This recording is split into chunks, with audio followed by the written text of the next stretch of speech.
My fiancé slapped me because I refused to wear his mom's old dress for our wedding. Now that mama's boy can go ahead and marry his mother. I thought I had it all figured out at 24. I was engaged to a guy I'd been with for 6 years. He's 25, and I really thought we were in love. Looking back, it feels like a joke. It's hard to believe I missed all the signs, but that's what happens, right? We only see what we want, especially when we're holding on to the dream of a perfect love story.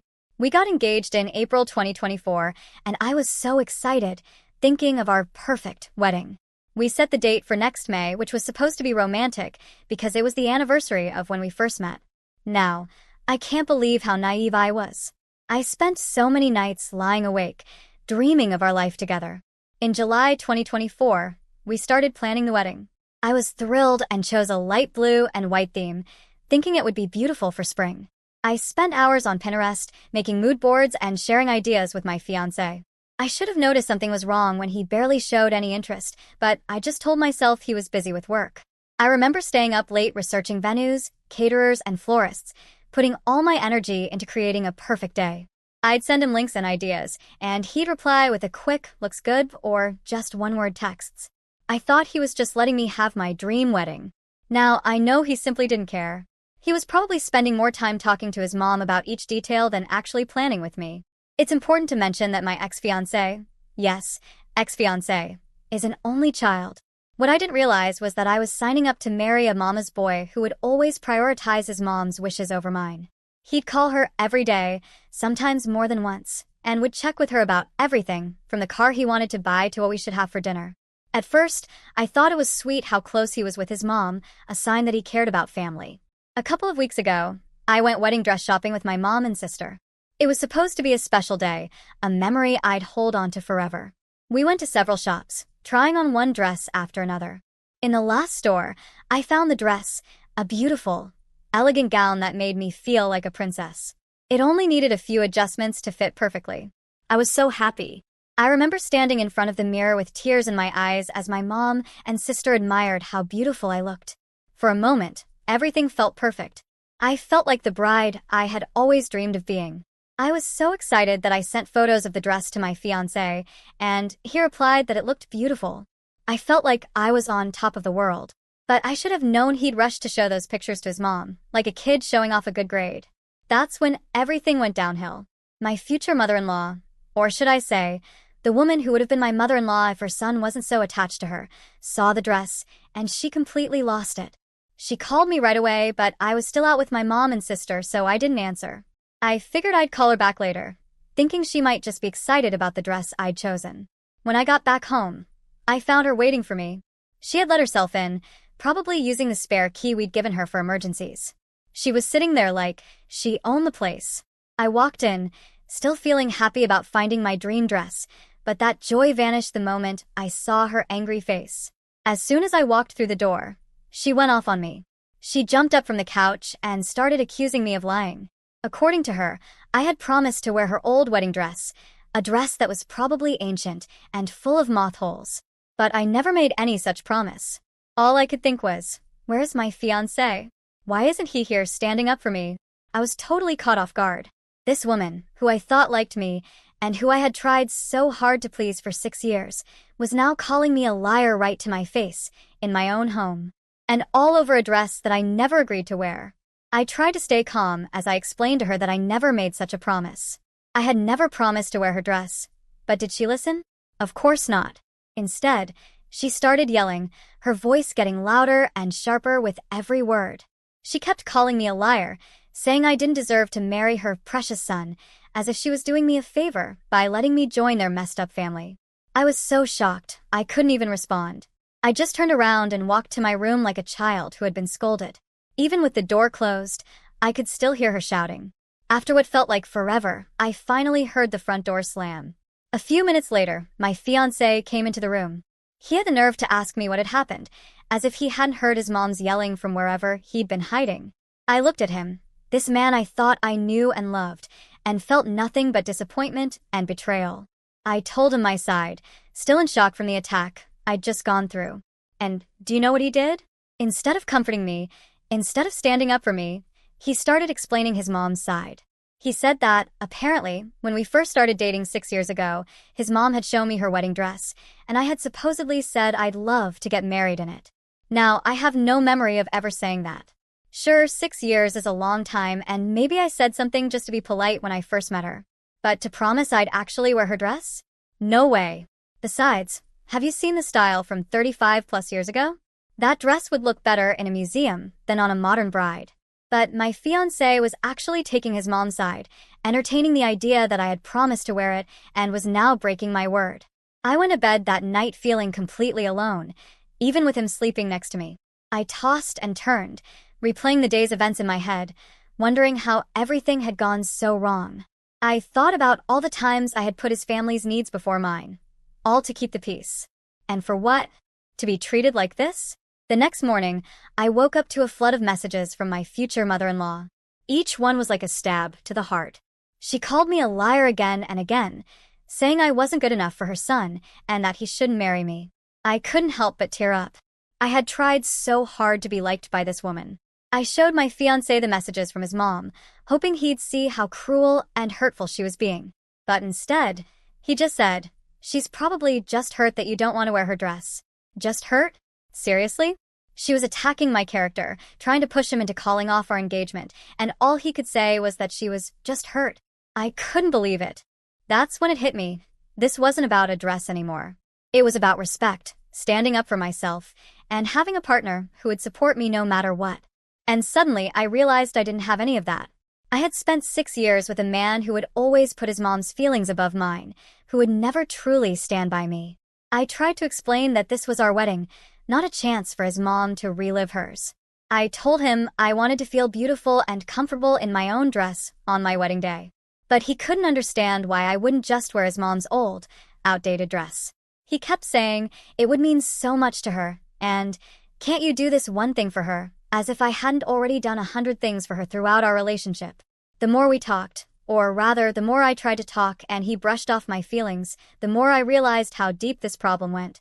I started looking back on our relationship, remembering all the times he had put his mom's opinion above mine, her needs before ours.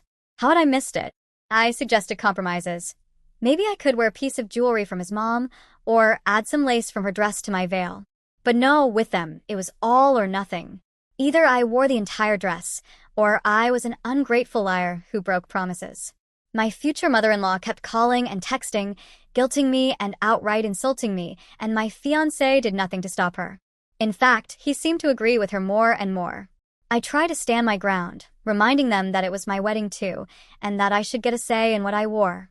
But they wouldn't listen, acting like I was being unreasonable, like I was causing the problems. They made me feel like I was the crazy one for wanting to wear my own dress at my own wedding. Update 1. You wouldn't believe the circus my life has turned into after the disaster with my future mother-in-law, if I can even call her that anymore. I decided it was time to have a serious talk with my so-called fiancé. Let me tell you, it went about as well as you'd expect when talking to a mama's boy who can't let go of his mom. I had to wait until he finally gave me a moment because, apparently, his mom's feelings are more important than his future wife's. When I finally got to speak, I said what should be obvious, that I wanted to wear my own dress on my wedding day, like any other bride. Is that really too much to ask? But guess what he said? He had the nerve to tell me the wedding was also for our parents. I couldn't believe it. I thought I was marrying him, not his entire family. I didn't realize saying yes to him meant saying yes to him and his mom. I managed to stay calm, somehow, and explained that unless his mom was paying for the whole wedding, this was our wedding, not hers. But of course, common sense doesn't work on someone stuck in mama's boya mode.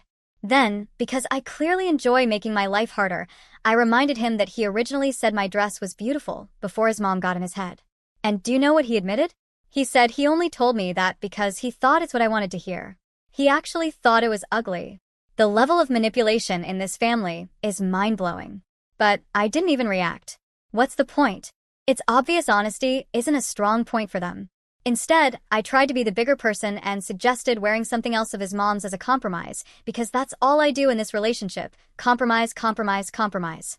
But oh no, that wasn't good enough. He said I should be grateful his mom even offered her dress, as if it were some great honor. Should I kiss her feet next? Maybe offer my firstborn too? At this point, I'll admit, I lost my cool. I asked him straight up if he was marrying me or his mother. A fair question, don't you think? If he wants to be so close to his mother, maybe we should just call off the wedding so he can go live his happily ever after with her. They'd probably make the perfect couple. Well, that really set him off. He started yelling, saying I was making a big deal out of nothing and that his mom's request wasn't a big deal. I couldn't handle it anymore. I stormed out and called my mom, the only sane person in this whole mess. I poured my heart out to her, telling her every single detail. At least someone was on my side. She was shocked, to say the least. She couldn't believe how my fiancé and his mother were acting, and it felt like such a relief to know I wasn't the crazy one here. When I went back downstairs, ready to continue this ridiculous argument, guess what? He was gone. The coward had run off to his mom's house, leaving me nothing but a text saying he'd stay there until I came to my senses. Well, here's the thing. I have come to my senses. I'm seriously rethinking this entire relationship. If marrying him means marrying his mother, then I want no part of it. I wanted a husband, not a package deal with a controlling mother-in-law as a bonus. Update 2. First, thank you to everyone who commented and showed support. It means so much to have people backing me in this nightmare. I talked to my mom again, and she only confirmed what I already knew. My fiancé is acting like a childish, spineless mama's boy. So yesterday, the queen bee herself, my future mother-in-law, called me and said we needed to talk. Foolishly, I agreed. I should have known better than to expect a reasonable conversation from her. It's like expecting a shark to go vegetarian. It's just not going to happen. She started off by accusing me of going back on a promise I never even made. She actually said she was hurt by my actions, like she was the one who'd been wronged in all this. Before I could even get a word in, she made this grand statement, saying she was willing to move past it if I wore her dress. How generous of her, right? Maybe I should build a shrine to her, or something to show my eternal gratitude for her forgiveness. But I shut that idea down right away. I told her, very clearly, that it was my day, and I would wear what I wanted. Then, because I apparently love putting myself through more stress, I offered to wear something else of hers as a compromise. But no, that wasn't good enough for Her Majesty. It was her dress or nothing. I'm honestly surprised she didn't demand that I legally change my last name to hers while she was at it. Maybe I should just let her walk down the aisle instead of me. I tried one last time to explain to her that I wasn't comfortable wearing her dress, that I never promised I would, and even suggested she might be confusing me with one of my fiancé's ex-girlfriends. Let's be real, she probably thinks we're all the same, just a bunch of nameless, future mothers of her grandkids. Well, that set her off. She lost it over the phone, calling me a liar, saying I was unworthy and, get this, a witch. Seriously, a witch. What is this, the 1500s? I had enough. I hung up on her and blocked her number. Good riddance, as they say. But oh, that wasn't the end of it. My spineless fiancé then texted me, saying it wasn't fair for me to yell at his precious mommy about the dress. According to him, I'm the one who's blew up. Never mind that his mother was the one throwing insults and acting like a complete lunatic. In his mind, his mom can do no wrong, and I'm just some evil woman trying to take him away from her. I told him to meet me at our house, so we could talk this out face to face. But guess what? He refused, saying he'd come tomorrow. So here I am, waiting for him to find the guts to actually talk to me in person. I called a few of my friends to get their thoughts, and they were just as shocked as I was at how quickly everything had fallen apart. As the night wore on, I found myself sitting in the dark, staring at my engagement ring. It no longer felt like a symbol of love and commitment. Instead, it felt like a chain tying me to a future I wasn't even sure I wanted anymore. I took it off and set it on the nightstand. For the first time, I let myself really consider that this engagement might not end in a wedding after all. Update 3. Well, the day of reckoning finally arrived. My fiancé actually showed up at our house, and I didn't waste a second. I laid into him about his childish behavior and let him know how hurt and angry I was at both him and his mom for trying to pressure me into wearing that hideous dress. He tried to interrupt, probably to defend himself, but I wasn't having it. I cut him off and told him straight up that this was about way more than a dress now. It was about him being willing to throw away our relationship over a piece of fabric. Of course, he didn't like that. He had the nerve to say he was only standing up for what was right, as if his mother's ridiculous demands were somehow the morally correct stance in all of this. I wanted to ask him if he left his brain at his mother's house along with his backbone, but I held back. Instead, I calmly pointed out that the wedding dress is a huge part of the wedding day. I told him there was no way I'd wear something I wasn't comfortable with. Then I reminded him that if we were really going to get married, and at this point that was a big if, he should be supporting me, not taking his mother's side over mine. That's when things got really heated. He looked furious, especially because I'd said if we get married instead of when. He started yelling, saying I was planning to cancel the whole wedding over a stupid dress and acting like it was all some kind of joke. Let me tell you, the only joke here was his behavior. I stood my ground and told him that this whole situation was making me question if I even wanted to marry him. And honestly, it was. Because if this is how he acts now, how is he going to behave when we're actually married? Right on cue, he tried to storm out again, his usual move whenever things get tough. But I wasn't letting him run away this time. I followed him, telling him we needed to talk this through, or I would end things right then and there. That's when it happened. He spun around and slapped me, like I was some child who had misbehaved, not the woman he was supposed to marry. I stood there, stunned, as he stormed out of the house and went running back to his mother. The sound of that slap echoed in my ears long after he was gone. I couldn't believe it had come to this. This was the man I thought I loved, the man I thought I knew, and he had just raised his hand to me, all over a dress, all because of his mother's feelings. In that moment, everything became crystal clear. This wasn't love. This wasn't a partnership. This was abuse, plain and simple. I called my sister right away, and she came over immediately. She helped me pack a bag, because there was no way I could stay in that house another night. That was it, no turning back. There's no way I'm marrying this abusive mama's boy. I texted him right after, telling him it was over. No discussion, no second chances. He'd shown his true colors, and they were uglier than his mother's old dress. Update 4. This morning, I took action. I went to the police station and filed for a restraining order. It'll go to court soon, and I have all the evidence I need. I took photos of the mark on my cheek from where he slapped me, and I have video footage of him coming to and leaving the house. Let's see him try to talk his way out of this one. Filing for the restraining order was both empowering and heartbreaking. As for the wedding, I've decided to turn lemons into lemonade. I'm using the venue to throw an early birthday party for myself. And instead of canceling the honeymoon trip, I'm taking my sister. At least I know she'll always have my back. I also took some advice and unblocked my ex and his mom, big mistake. His mom immediately bombarded my phone with nasty messages. I had to mute them both to keep my sanity. The bitterness in her words was shocking. She accused me of ruining her son's life, called me a gold digger, and told me I was never good enough for her precious boy. I sent one final text to my ex, officially ending things and telling him exactly what I thought of him. He responded with excuses, begging for forgiveness. But you don't get to slap me and then ask for a second chance. This is probably my last update for a while, but I want to thank everyone for your support and comments. It's helped me so much to know that I'm not the one in the wrong here. Final update. I've received so many messages asking what happened after I called off the wedding, so I thought I'd take a moment to answer the most common questions. Thank you again for all your support during this wild time. Question: how did your ex-fiancé react when you officially called things off? Honestly, it was a mess. At first, he didn't believe me. He kept saying I was overreacting and that we could work things out. When he finally understood I was serious, he went back and forth between begging me to reconsider and getting angry. He even tried to guilt-trip me by saying I was breaking his mother's heart. Even after everything, he was more worried about his mom's feelings than mine. The worst part was when he showed up at my apartment unannounced, crying and pleading with me to take him back. I had to threaten to call the police before he would leave. It was emotionally exhausting, but it only made me more certain I'd made the right choice. Question: did you get your money back from the vendors? This was a big headache, but I managed to recover most of it. The venue was actually very understanding when I explained what had happened. They let me transfer the deposit to a different event, so that worked out well.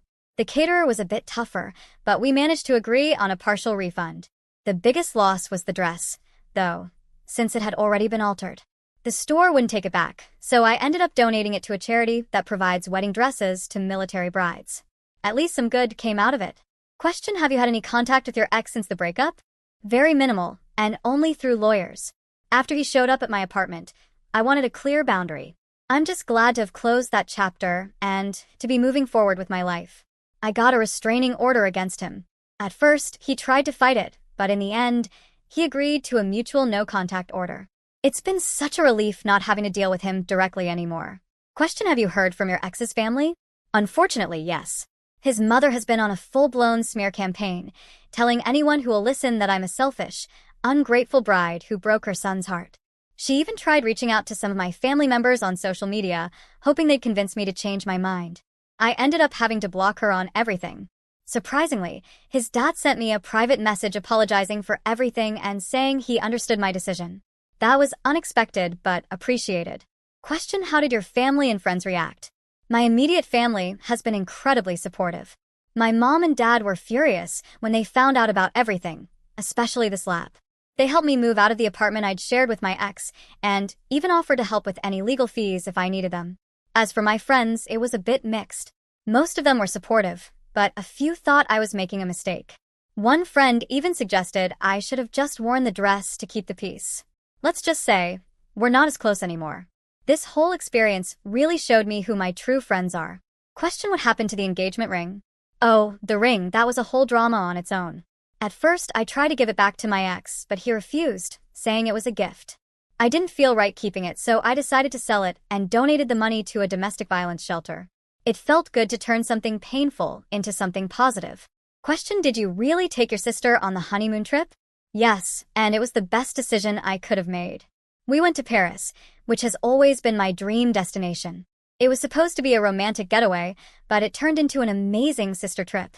We did yoga, went hiking, lounged on the beach, and had some deep conversations about life and relationships. It was exactly what I needed to heal and move forward. Question: have you started dating again? Not yet, and I'm in no hurry.